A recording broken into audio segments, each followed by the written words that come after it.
Hello, I'm Jenny. I'm back and I'm one of Menlo Park's vloggers. Please make sure to follow them on social media. So, today I wanted to tell you how one of the things that I found I really liked about GP. So I don't know if I talked about it last time. I don't think so. But we did a residential trip to Windsor with all of our year scheme, and it was amazing. It was 2 days where we had multiple dinners, just body workshop, just some body language workshops, a treasure hunt, and I just quite enjoyed bonding with everyone and just having a fancy dinner and party with a quiz. So that was quite nice. And I realized that in my GP scheme, we do social quite often, and it's quite important for the directors and everyone to make sure everyone is bonding and having a good time. Making sure our mental well-being is okay. We went for drinks last week. I think there's another social in July where everyone is going to have a bit of fun. So I think this is more of a generalized observation I wanted to mention. And I think that's it for the first question. So now I want to talk to you about a case I had. It's more of a safeguarding children, and it was quite like a movie when it happened. So I was talking to a patient on the phone for some ear pain, and then suddenly I just heard the baby started crying in the background, and then him started screaming and shouting and swearing and threatening, and I was trying to get his attention, but then he didn't really care about me. He just hung up the phone, and I just had heard like noise in the background, the baby screaming, and I obviously got a bit worried. So after this happened, I wasn't sure how to proceed because I didn't know where he was, if the baby was his, was he actually shouting at the baby? Went obviously and talked to my GP supervisor, the senior, the GP manager, practice managers. And we tried to find information about him. There was no baby registered under his name. There was nothing really. And so we decided to call a child protection service, which I did. And obviously I had little information to give them, and I was like, what do I do? Do I call the police, or are you gonna be able to help out? And and then they were like, don't worry, we're gonna take care of it. And then after like a whole day of research, they came back to me and they were like, you'll never guess what happens. So basically the place was in construction, and then they had a neighbor who had dementia, who has barged in naked, because he was quite delirious, and so that's why the father, the man, the patient I was talking on the phone with, he was screaming at him to leave his kids alone, because obviously the poor elderly man who had dementia was naked and showing, dancing around in front of the kids.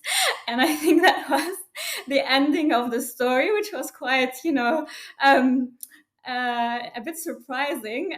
We all had a kind of a laugh in the end, but I think after we discussed and we actually debriefed the case on how we could have managed it better, because it took a couple of hours to figure it out, and we were in the unknown. During that time is we debriefed with the manager of child protection service, and they were like, you know what, I think next time what's the best to do is a police welfare check. I think that would have been much easier. And then we were like, oh, okay, yeah, that's what we'll do. So that was one interesting case. um, that's it for this one. So the other case I wanted to mention is one I did in out of hours. It's also safeguarding. That was also quite interesting, I must say, and where I learned a key. There's a key point I learned. So there was this pregnant lady who called quite distressed, crying because she had some spotting and cramps, and she was worried about a miscarriage. And I thought she probably had a miscarriage. So after I made sure she was stable, I was like, look, you need to go to the early pregnancy unit tomorrow, and then we discussed this. And then she kind of mentioned, oh well, can you book me a taxi, I'm alone. And I was like, oh, you have no support. And then she was just crying, and I just felt like I just couldn't ask too much, even though there was some question marks.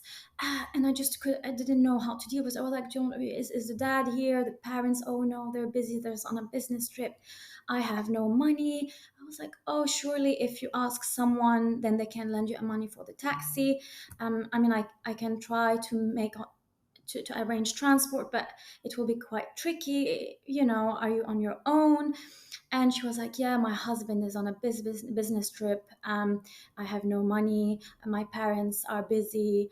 I'm on my own. Very, very much like that.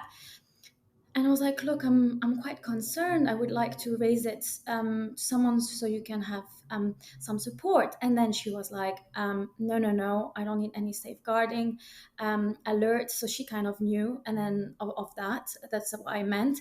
I'm very good on my own. So I was like, look, I'm gonna ask your GP to arrange transport the next day.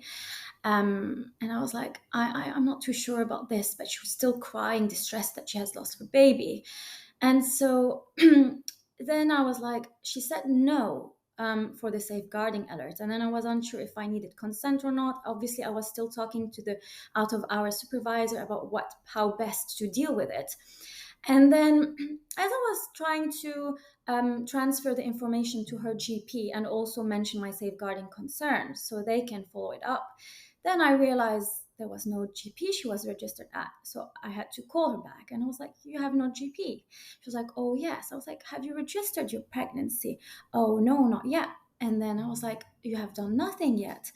And then like then the story changed into like, oh, actually so when I was like, I need to raise a safeguarding concern, like this is quite worrying, she was like, oh no, actually I have money. I just left my wallet in my husband's car. Actually, I don't live alone. I live with my in-laws, and they're there, and they're more happy to take me the next day.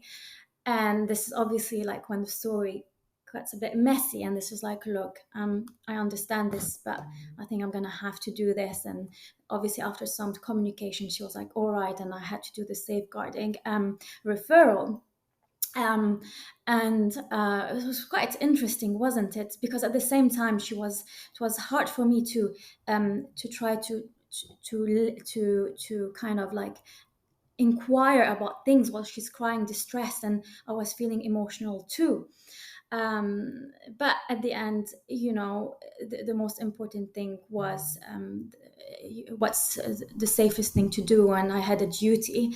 And so one of the key points I learned is, even though it might be hard for me or for the patient, the questions that I have to ask. And social history is super important. So yeah, I think that's it. I went a bit over time, sorry, but I thought these were super interesting cases. Thank you.